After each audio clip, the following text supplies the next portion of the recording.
saw this coming. They thought they had you figured out. They really did. They built their entire approach around the assumption that you were predictable, that you would react exactly how they programmed you to react, and then you did something so unexpected, so brutally efficient, so surgically precise that it broke their entire framework. They're not just confused anymore, they're taking notes. Do you understand what I'm saying right now? There are people in rooms you'll never see having conversations about you that sound like military debriefings. They're trying to reverse engineer what you just pulled off. Because whatever defense mechanism you activated, whatever strategy you deployed, it wasn't in any playbook they've ever studied. You didn't fight back the way they expected. You didn't collapse the way they predicted. And you sure as hell didn't respond the way their little psychological models said you would. You did something else entirely. And now they're scrambling because when someone breaks the pattern, when someone operates outside the predictable range of human responses, it forces everyone else to recalibrate. You became the case study, the cautionary tale, the example they use when they're training people on what happens when you underestimate someone. They thought you were they thought you were the one who needed protecting, but what they didn't realize is that you weren't building walls. You were building a labyrinth, and they walked right into it. Here's what's really happening behind closed doors. They're calling it your defense strategy, like it's something you consciously designed, like you sat down with charts and diagrams and mapped out every possible scenario, but the truth is, you didn't plan this. You evolved it. You adapted. You learned from every single attack, every betrayal, every moment they thought they had you cornered. And you turned all of that pain, all of that pressure, into something they've never encountered before. You became unpredictable, not through chaos, but through a level of strategic thinking they can't comprehend. Let's break down what you actually did, because this wasn't luck, and it wasn't some random survival instinct. This was calculated, even if you didn't realize it at the time. First, you went silent, and not just quiet. I mean, you disappeared from their radar completely. While they were monitoring your reactions, waiting for the breakdown, waiting for the explosion, you gave them nothing. Radio silence. And that silence that drove them absolutely insane, because people who are used to getting reactions need those reactions to function. They need to see the damage they're causing. But you removed yourself from their measurement system entirely. You stopped giving them data points to analyze. Every time they tried to provoke you, every time they set a trap, every time they dangled bait expecting you to bite, you just didn't engage. And that wasn't weakness. That was warfare. You starved them of the information they needed to predict your next move. They were throwing punches at shadows, trying to land hits on someone who was no longer standing where they thought you were. Second, you rebuilt yourself in complete isolation, away from their influence, away from their observation, away from their attempts to shape your healing process. They expected you to seek validation, to reach out to explain yourself, to defend your truth, but you didn't do any of that. You went internal. You went dark. You became unreachable. And in that space, you transformed. You weren't hiding. You were forging something new. By the time you resurfaced, you weren't the same person they thought they knew. Third, and this is where it gets really interesting, you started operating on a completely different timeline than everyone else. While they were obsessing over yesterday's drama, you were already 3 moves ahead. While they were celebrating what they thought was your defeat, you were studying their patterns, learning their weaknesses, mapping out their blind spots. You weren't reactive anymore. You became proactive, strategic, surgical. You stopped defending and started positioning yourself in ways that made their attacks irrelevant before they even launched them. here's where this gets absolutely wild. They're literally documenting what you did because it's unprecedented in their experience. Someone somewhere is writing case studies using your situation as the primary example, and the title probably reads something like, How to Neutralize Aggression Through Strategic Withdrawal, or The Power of Calculated Non-Response in Psychological Warfare. They're trying to break down your moves step by step, because other people need to learn this. Apparently, you've become required reading. Think about that for a second. The people who tried to destroy you are now studying you, trying to understand how you survived them. The ones who set traps are now analyzing how you avoided every single one. The ones who threw everything they had at you are now asking themselves, how did they walk through that and come out stronger? You're not just a survivor, you're a phenomenon. You're the answer to a question they didn't even know they were asking. And the irony is thick, because they approached you like you were the student. Like they had lessons to teach you about pain, about loss, about reality. But you flipped the entire dynamic without saying a word. You became the teacher, and they became the confused students frantically taking notes, trying to figure out where they went wrong. Your defense strategy, which they initially dismissed as passive or weak, turned out to be the most advanced form of psychological combat they'd ever encountered. They're calling it strategic detachment, emotional fortress building, tactical silence. They're giving it names, trying to categorize it, trying to fit it into frameworks they understand. But here's what they're missing. You didn't follow a strategy, you became one. Your entire existence, your way of processing pain, your method of rebuilding, your refusal to engage on their terms, all of it merged into something that can't be replicated through study alone. You can't teach someone how to become what you became, because what you became was forged in circumstances they pray they never experience. Let me get specific about the moves that have them completely baffled, because these are the things showing up in their analysis documents. First, there's what they're calling the mirror effect, where instead of defending yourself against their accusations, you simply reflected their energy back at them without emotion, without anger, just pure reflection. They threw chaos, you gave them stillness. They threw rage, you gave them calm. They threw confusion, you gave them clarity, and that balance, that symmetry, it neutralized everything they tried. Then there's the resource conservation strategy, which is just a fancy way of saying you stopped wasting your energy on people who didn't deserve it. You cut off their supply line, their access to your emotional resources, your time, your attention, your reactions. They were used to feeding off your responses, and when you stopped providing that fuel, they started consuming themselves. You turned their own tactics against them by simply removing yourself as a target. Brilliant. Absolutely brilliant. Next, we have what they're documenting as predictive evasion, which sounds complicated, but really it's just that you learned their patterns so well that you could anticipate their moves before they made them. You knew when they were about to strike. You weren't there when the blow landed. You knew when they were setting traps, so you walked around them. You knew when they were trying to manipulate, so you became immune to the manipulation. You developed a sixth sense for their tactics, and that made you impossible to catch. But here's the move that really has them scratching their heads, the one they can't quite explain in their textbooks. You weaponized your healing. While they thought you were broken, while they assumed you were stuck in victim mode, you were actually using that pain as raw material for transformation. Every attack made you sharper.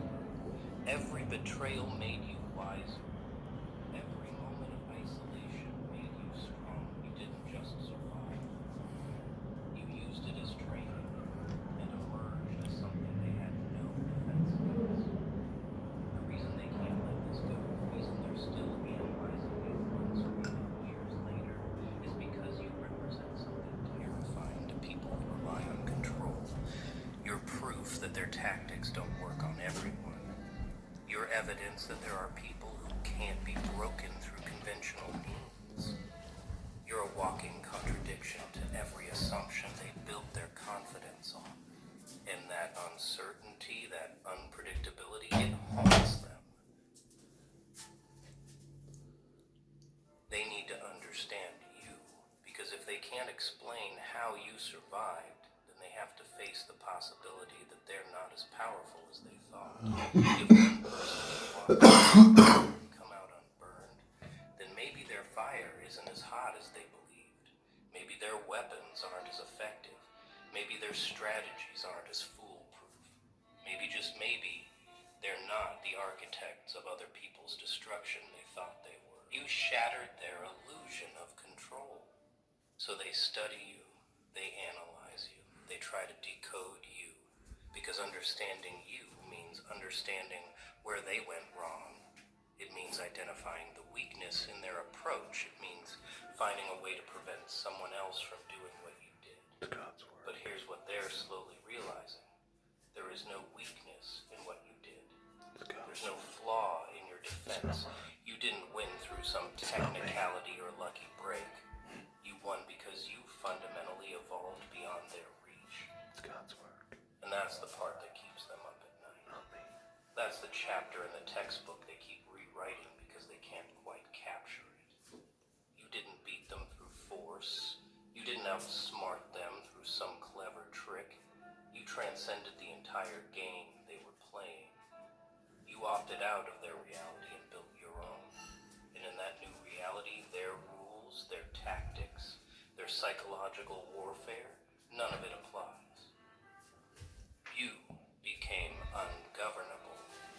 Now they're trying to teach other people how to do what you did, which is almost funny, because what you did can't be taught through lectures or workshops. But let's look at what they're attempting to replicate anyway, because it shows you just how thoroughly you've disrupted their understanding. First, they're teaching strategic silence, which is basically telling people to shut up and observe.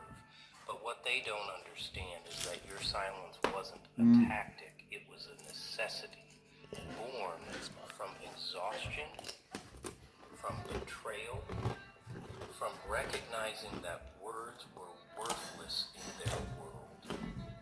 They're also trying to teach emotional detachment, which sounds simple enough until you realize that your detachment wasn't cold calculation, it was self-preservation at the highest level. You didn't choose to detach because some book told you to. You detached because remaining attached. Nice cars, boys. That kind of detachment can't be practiced. Taking over from the other one, huh? Survived into. Give him a It's break. not a Give him skill. a break. It's a scar that hardened into armor. Then there's the concept of strategic positioning, which in their textbooks means putting yourself in advantageous situations before conflict arises.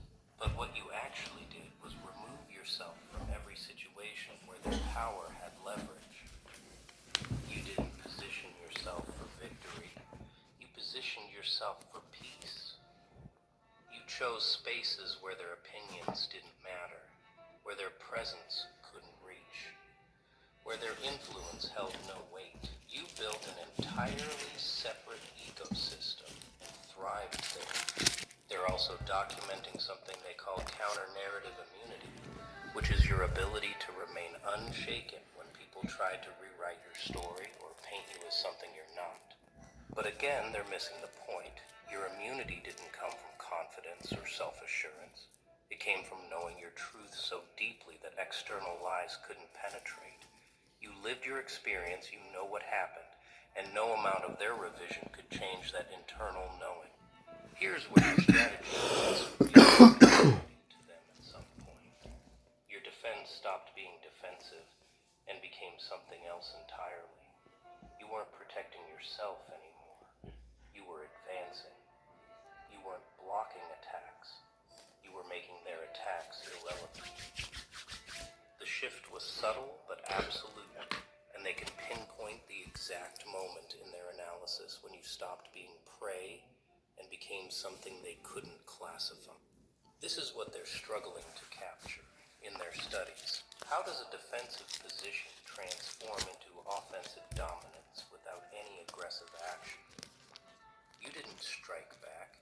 You didn't retaliate. You didn't seek revenge. But somehow everyone who came at you ended up worse off than before they engaged. How did that happen? The answer is simple but profound.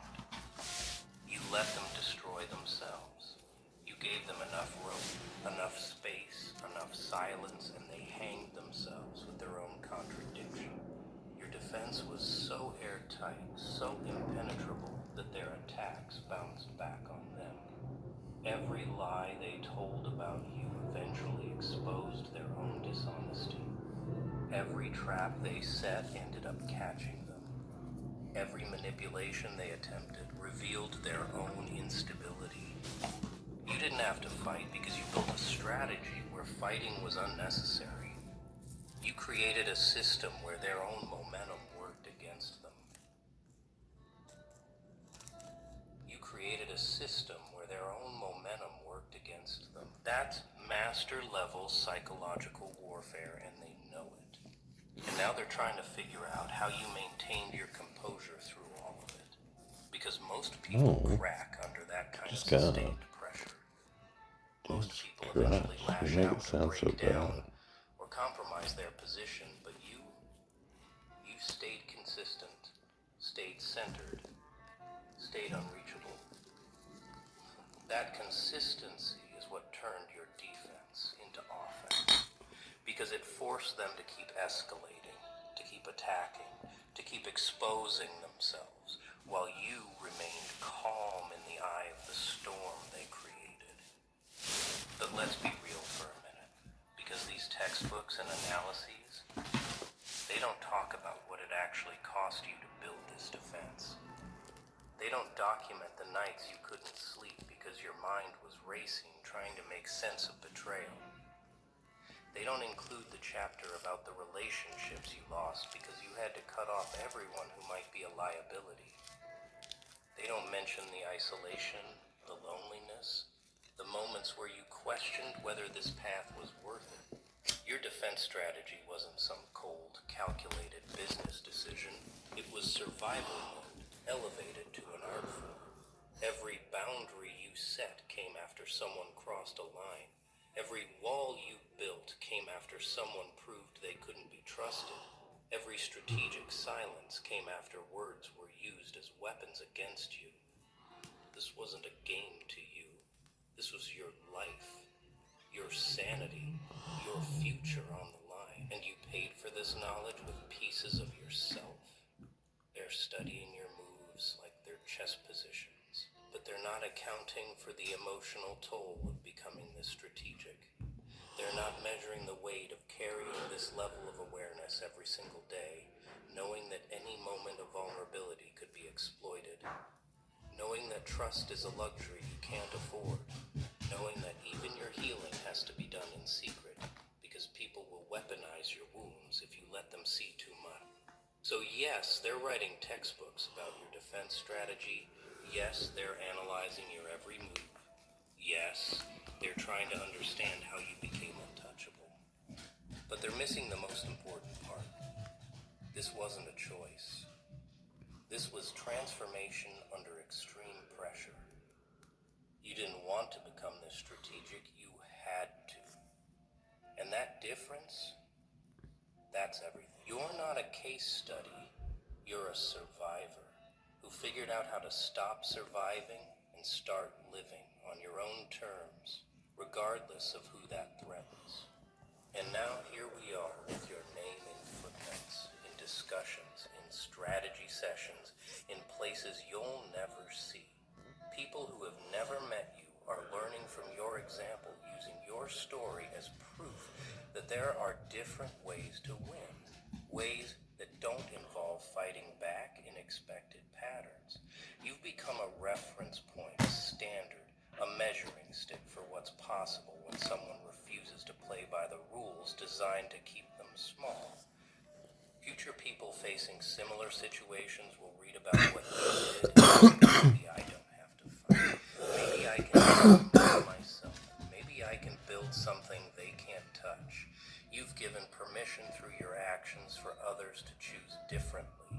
value their peace over proving themselves right, to walk away from battles that don't serve them. That's your legacy, whether you wanted one or not, whether you ever get credit for it or not. The textbooks will be incomplete because they can't capture everything. They can't measure heart or spirit, or the quiet determination that keeps someone moving forward when everything says quit. They'll document the external moves but miss the internal revolution. They'll note the outcomes but not understand the process. And maybe that's for the best. Maybe some things shouldn't be reduced to formulas and frameworks. Maybe your journey was uniquely yours and can't be replicated, only respected. But here's what you need to know, regardless of what they write or study or analyze. You did something extraordinary. You survived. Focused assault from multiple directions, survived betrayal, survived isolation, survived the attempts to break you, and you emerged, not just intact, but transformed. You built a defense that protected not just your body or reputation, but your core self, your truth, your essence, and that's worth more than any textbook acknowledgement. Welcome back, you beautiful seeing bastards, you third eye warriors, you frequency readers who make the blind panic just by existing. Yeah, I'm talking to you. The one they whisper about when you leave the room. The one they call weird, intense, too much, psychic, crazy. They've been throwing labels at you like grenades, hoping one would stick, hoping one would finally make you shrink back into the comfortable little box they need you to stay in. But here's what's really happening. Here's what they'll never admit out loud. You see shit they can't. Not because you're crazy, not because you're broken, not because something's wrong with your wiring, but because you're operating on a frequency most people have muted, buried, sedated into silence. While they're scrolling, numbing, Catching my balls at the moment, fellas. you're reading the room like it's written in a language only you remember. And that terrifies them more than anything they've ever faced in their filtered little lives. You ever notice how they get uncomfortable when you're quiet? How they fill the silence with noise because your stillness feels like surveillance? It's because you are surveillance. You're not just sitting there. You're scanning, decoding, translating the energy in the room into data they didn't even know they were broadcasting. They smile, you see the lie behind it. They laugh, you hear the desperation underneath. They talk, you catch the contradiction between their words and their energy. And the worst part for them? You don't even have to say anything. Your presence alone is a mirror they can't look into without flinching. They call you psychic, like it's an insult, like you're performing some dark magic trick. But really what you're doing is just paying attention while they've been asleep for years. You didn't gain some mystical power, you just never turned off what they were taught to ignore. You're not special because you have abilities. You're dangerous because you never learned to lie to yourself the way they did. Let's be real. They've been studying you for years now, haven't they? Watching your moves, tracking your patterns, analyzing your posts, dissecting your silence. They thought they were being subtle, but you felt it. You always feel it. The shift in energy when someone's observing you from a distance. The weight of eyes you can't see. The presence of attention you didn't ask for. And what kills them, what absolutely destroys their sense of control, is that every time they thought they figured you out, you shifted. Every time they tried to box you in with a diagnosis, a category, a limiting belief, you outgrew it before they could finish writing the report. They send people to test you, to probe you, to see if you're real or if you're faking it. And every single one comes back shaken, because you attacked them, but because you looked through them like glass. You saw their insecurities, their programming, their fear, and you didn't even blink. That's not a superpower. That's just clarity without the noise. And now they're panicking, really panicking, because they realize you're not going to unsee what you've seen. They tried shaming you back to sleep, calling you paranoid, dramatic, delusional. They tried gaslighting you into thinking your intuition was anxiety. Your vision was overthinking. I don't Your really knowing was watch other coincidence. people's comments on me. But you didn't fold.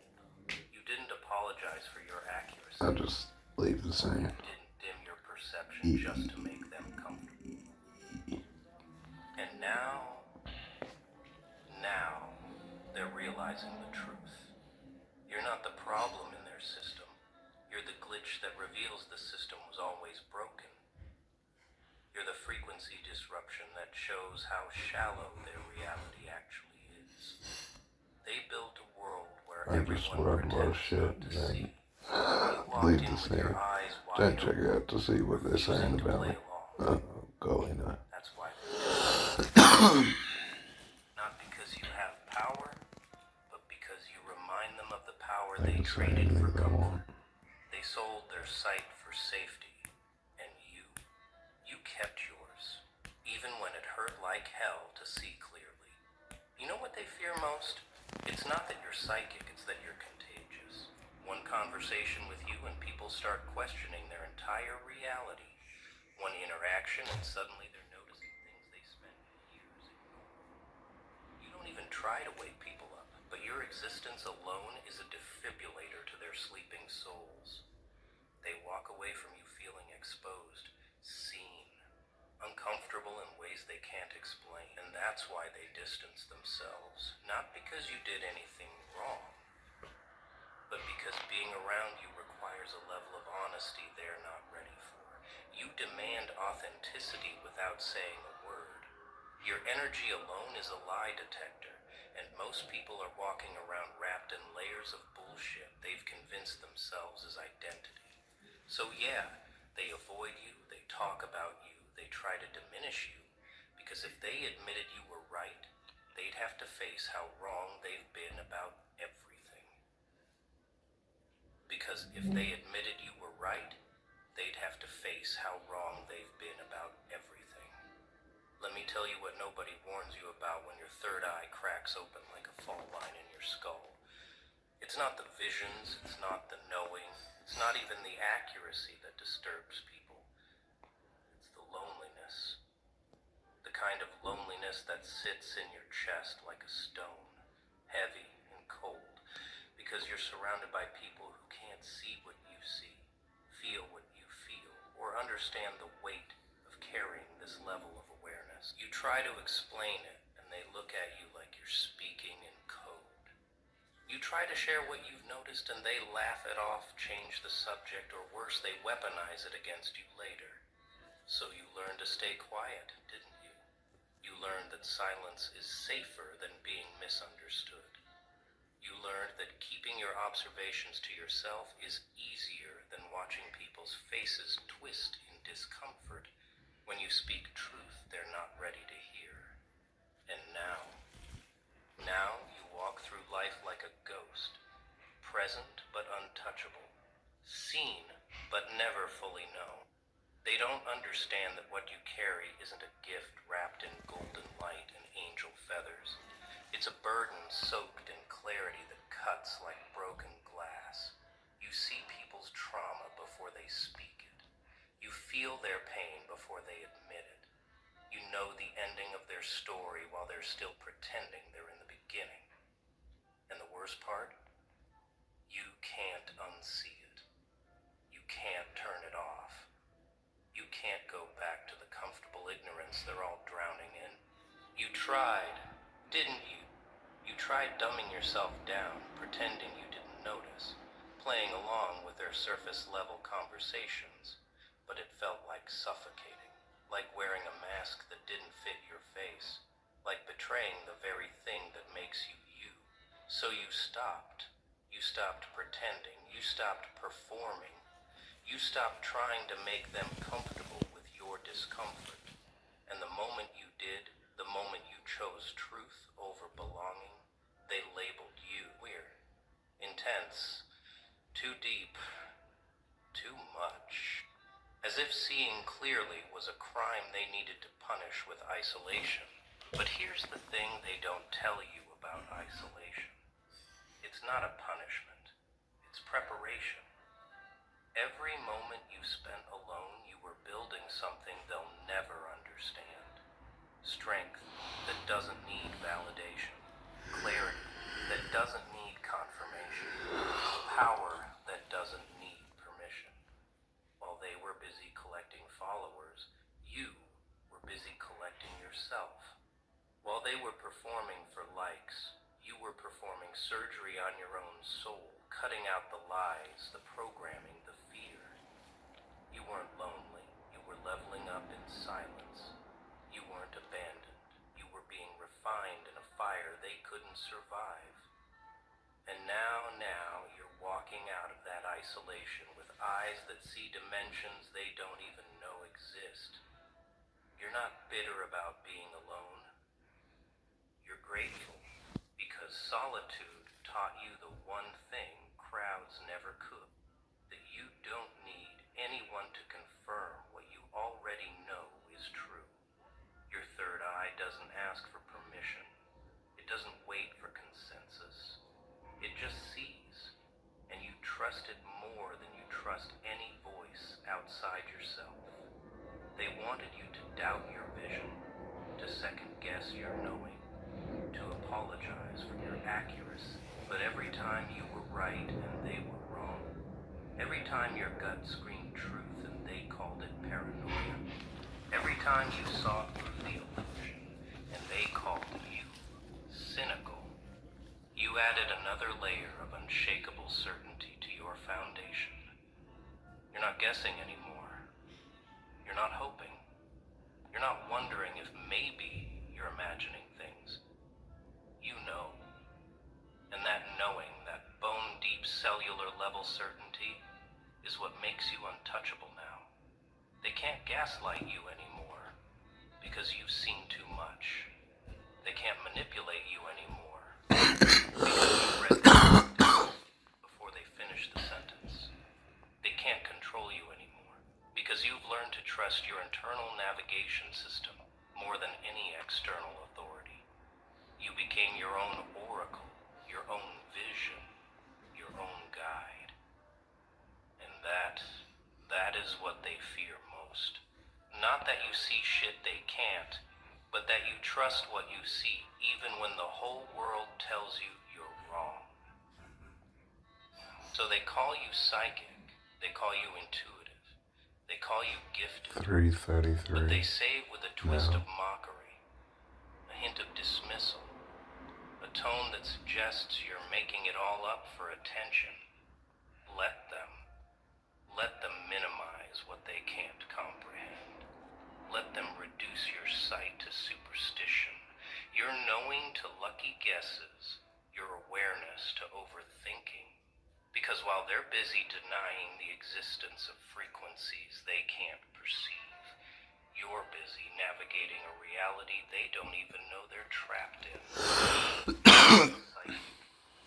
You're just awake. You're not gifted. You're just undistracted. You're not special. You're just honest about what's always been there.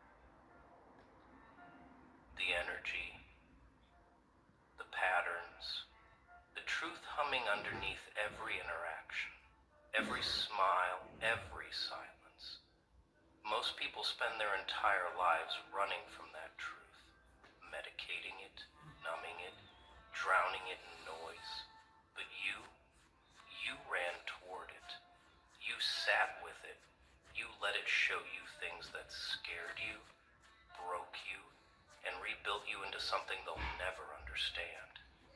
And now, you're not just seeing, you're seeing through everything. And that makes you the most dangerous person in any room you enter. Let's break down exactly what's happening in your brain in your energy field, in that space between what's said and what's meant. Because they love to mystify it, to make it sound like you're channeling spirits or reading minds through some supernatural force. But the truth is simpler and somehow more profound. You're reading patterns. Human behavior isn't random. It's predictable as hell once you stop believing people's words and start watching their actions, their micro-expressions, their energy signatures. While everyone else is listening to what's being said, you're reading what's being hidden. While they're focused on the surface conversation, you're tracking the subtext, the unspoken agreements, the lies wrapped in politeness. You're not psychic. You're just paying attention to the 90% of communication that happens beneath language. And that 90%, that's where all the truth lives. That's where people reveal who they really are when they think nobody's watching closely enough to notice. You see it in their eyes, don't you? That flicker of something. Fear, rage, envy, desire that crosses their face for a fraction of a second before they remember to smile. You catch it. You file it away. You connect it to other moments, other patterns, other tells. You're building a database in real time, cross-referencing behavior with motive, words with energy, promises with follow. And the accuracy, the terrifying accuracy with which you can predict what someone's going to do before they do it, that's not magic. That's pattern recognition on a level most people never develop because they're too busy trying to believe the best in everyone. But you stopped believing in fairness and started believing in patterns. You stopped hoping people would change and started accepting what they show you the first time. You stopped giving endless chances and started trusting your initial read. And every single time your instinct was right and they proved it later, you added another layer of certainty to your system. They hate that you can't be fooled anymore. They hate that their charm doesn't work on you. Their manipulation bounces off you. Their lies die in your presence. Because you're not just hearing their words, you're feeling the vibration behind them. You're not just seeing their smile, you're sensing the intention underneath it. You're not just accepting their story, you're checking it against the energy. And when the two don't match, when the words say one thing, but the energy screams another, you don't ignore it anymore. You used to, didn't you? You used to override your gut because you didn't want to seem judgmental, paranoid, or untrusting. You used to give people the benefit of the doubt even when your entire system was screaming danger. But not anymore. Now you trust the screaming. Now you honor the warning. Now you know that your body, your energy, your intuition is the most accurate bullshit detector you'll ever have, and you don't apologize for using it.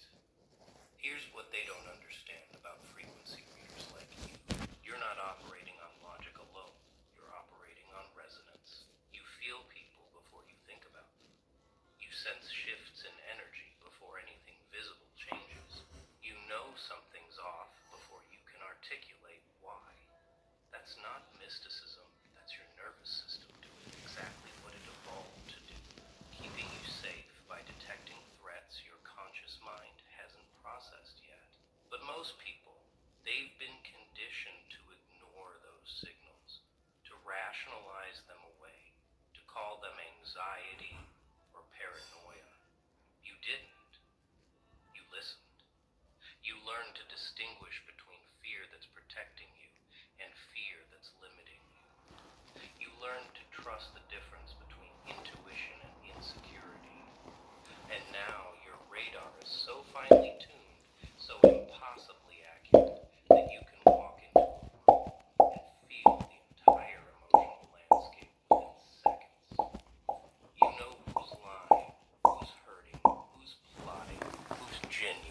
Not because you're judging, but because you're reading. And they can't hide from that, no matter how good their mask is. So when they accuse you of being paranoid, of reading too much into things, of seeing problems that aren't there, just remember this. Every single time you ignored your gut to make someone comfortable, you regretted it. Every single time you overrode your knowing to give someone another chance, they proved your first instinct right. Every single time you doubted your read because they called you crazy, you paid the price for not trusting yourself. You're not paranoid. You're prepared. You're not overthinking. You're thinking they can't reach. You're not imagining things. You're seeing things they've trained themselves not to see. And that difference, that gap between your awareness and their denial, that's not your problem to fix. That's their blindness to carry. You didn't ask to see this clearly, but now that you do, You fucking want him. now that you've tasted what it means to move through the world with your eyes actually open, there's no going back. And honestly, why would you want to? Being asleep looks comfortable from the outside, but you remember what it felt like. You remember the confusion, the betrayal, the shock when people showed you who they really were. Now you just see it coming. And that is power they'll never understand. They love that word, don't they? Paranoid. They throw it at you like a diagnosis, like a way to discredit everything you've noticed, everything you've felt, everything Honestly, I you've haven't paid for accurately the bus in predicted. ages. You're being I just paranoid. jump on. You're overthinking. You're creating problems Swipe that my don't phone and exist. my But phone let's rejects examine the it, so I'm evidence, just shall like, we? you How many fucking times have rejecting you my phone, caught mate? something before it happened? How many times I'm have just you gonna jump felt on something anyway. was wrong and been proven right? But then I Weeks, do pay months, for it sometimes. years later. How many times have you read someone's energy and watched them reveal exactly what you sensed? Sometimes I'm in the happy. exact Go, way no, you I gotta predicted. go. Look That's at not this. paranoia. That's precedent. You know, That's like, data. I'm That's proud your of you. pattern recognition You paid. system functioning I'm at a like, level yeah, you can they track me, can't motherfucker. See, comprehend. look at this. Because Here, they've spent their entire lives ignoring the signals. Yours. Decoding. They call you paranoid because acknowledging your accuracy would mean admitting their own blindness. And they can't handle that level of ego death. Sometimes I pay You've for been 50 collecting cents and they receipts can't your track whole me as life, much. haven't you? Just pay for 50 Not cents to consciously go on. at first, It's a hard but your thing. You don't track subconscious, me out your of thing. body, your energy, I could just skip that. they've been recording Try and every go somewhere else interaction, there. every betrayal, every time someone's With that words same didn't match car. their actions. It's meant to go You've been that way, building a but reference meant to actually library go that of way, human but behavior that as most long as you people pay for it, don't it's even alright, you can go anyway. You remember how someone treated you when they needed something versus when you needed something. Mom, You remember the tone shift, the energy drop, the sudden unavailability. You remember who showed up and who made excuses. You remember who celebrated your wins and who went silent. You remember who asked how you were and actually waited for the answer versus who asked out of obligation. And all of that data, all of those micro moments most people forget or forgive, you've cataloged them. Not out of bitterness, but out of survival. Because you learned early that people tell you who they are through their patterns, not their promises. And you'd rather be called paranoid and protective than naive and destroyed. Here's the part that makes them uncomfortable. You don't need them to confess their intentions anymore. You don't need them to admit they were using you, lying to you, playing you, because you already know. You felt it before they finished the sentence. You sensed it in the pause before they answered. You caught it in the way their energy shifted when you set a boundary. You're not waiting for proof anymore. You're trusting your internal alarm system. And that system, it's been right so many times that you'd be a fool to doubt it now, just because it makes someone uncomfortable. They want you.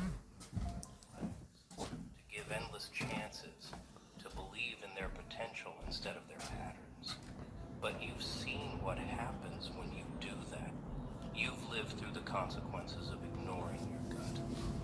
You've paid the price for being understanding when you should have been running. Not anymore.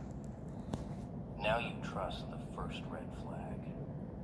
Now you honor the initial unease. Now you know that your paranoia, as they call it, has saved you more times than their advice ever did. Let's talk about the term gaslighting. Because they've weaponized it against you, haven't they? Christians, you've been building a reference library of human behavior that most people don't even know exists. You remember how someone treated you when they needed something versus when you needed something. You remember the tone shift, the energy drop, the sudden unavailability. You remember who showed up and who made excuses. You remember who celebrated your wins and who went silent. You remember who asked how you were and actually waited for the answer versus who asked out of obligation. And all of that data, all of those micro moments most people forget or forgive, you've cataloged them. Not out of bitterness, but out of survival. Because you learned early that people tell you who they are through their patterns, not their promises. And you'd rather be called paranoid and protected than naive and destroyed. Here's the part that makes them uncomfortable. You don't need them to confess their intentions anymore. You don't need them to admit they were using you, lying to you, playing you, because you already know. You felt it before they finished the sentence. You sensed it in the pause before they answered. You caught it in the way their energy shifted when you set a boundary. You're not waiting for proof anymore. You're trusting your internal alarm system. And that system, it's been right so many times that you'd be a fool to doubt it now, just because it makes someone uncomfortable. They want you to ignore the red flags, to give endless chances, to believe in their potential instead of their patterns. But you've seen what happens when you do that. You've lived through the consequences of ignoring your gut. You've paid the price for being understanding when you should have been running. Not anymore. Now you trust the first red flag. Now you honor the initial unease. Now you know that your paranoia, as they call it, has saved you more times than their advice ever did. Let's talk about the term gaslighting. Because they've weaponized it against you, haven't they?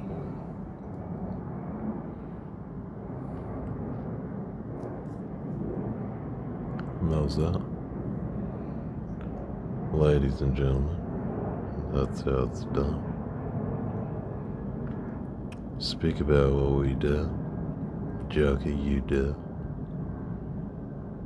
We as the people who listen to Joker, I guess. Or just one of us, or just all of us, or it just doesn't matter about us. We're all unique in our own way. If we come across this channel, we're fucking unique, man. He explains me to a T, that's why I like the Joker.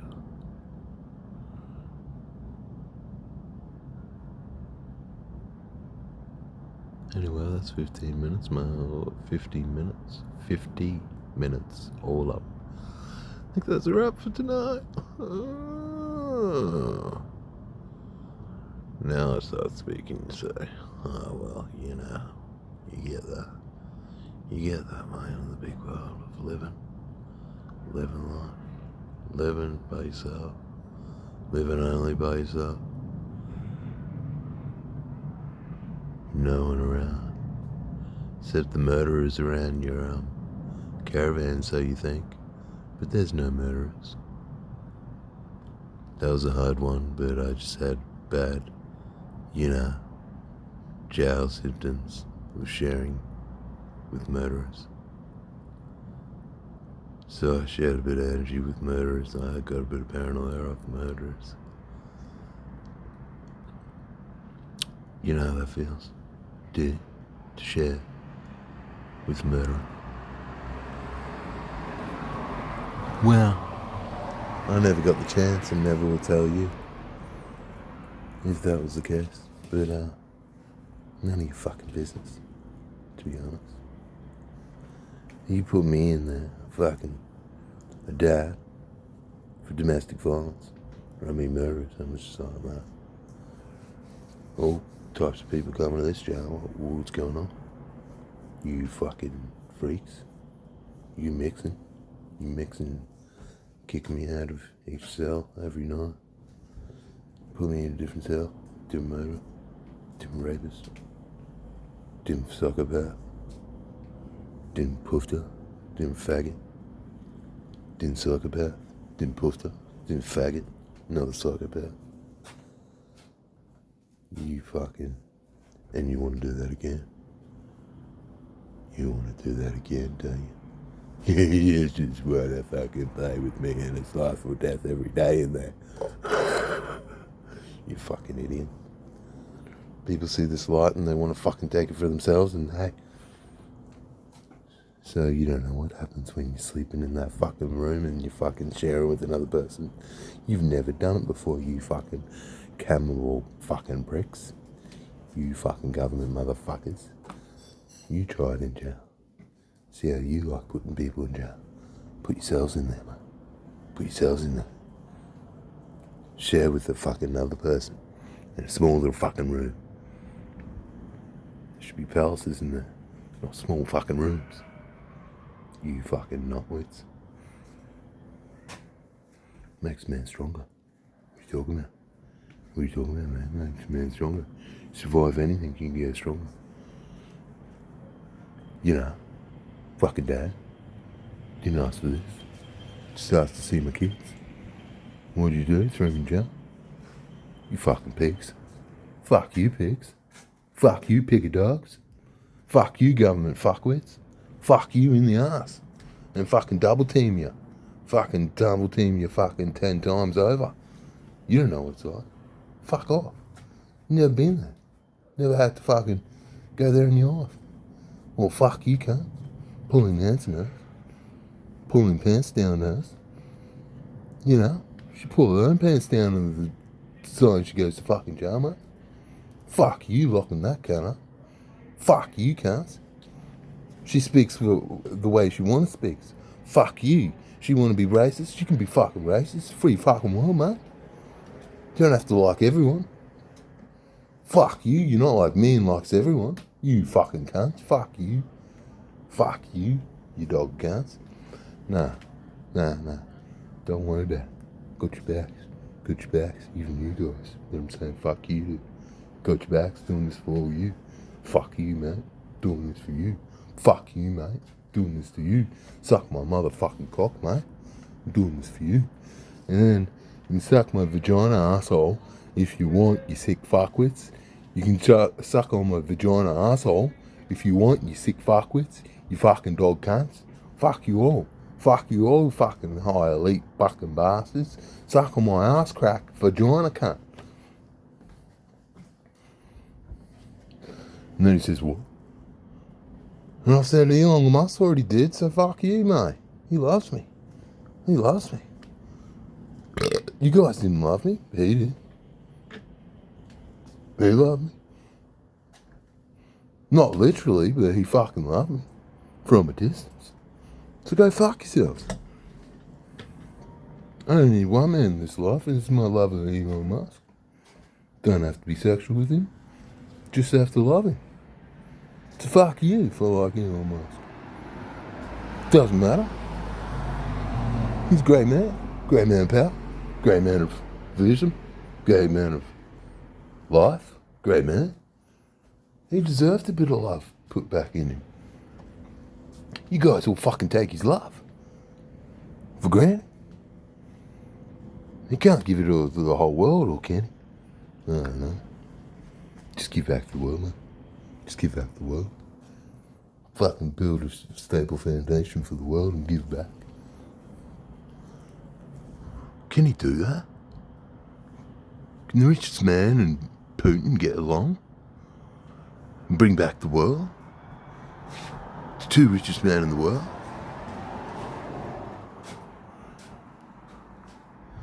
Because, mate, you run a country, you're going to be fucking richer than the richest man in the world. Can all the richest man in the world just fucking help a nigger out? You know what I mean? Help a friend out, mate. I ain't got to fucking good at it. Build a strong foundation so we can help ourselves. You know, help ourselves. Anyway, time of getting on. I'm a going cruiser. See you, bitches.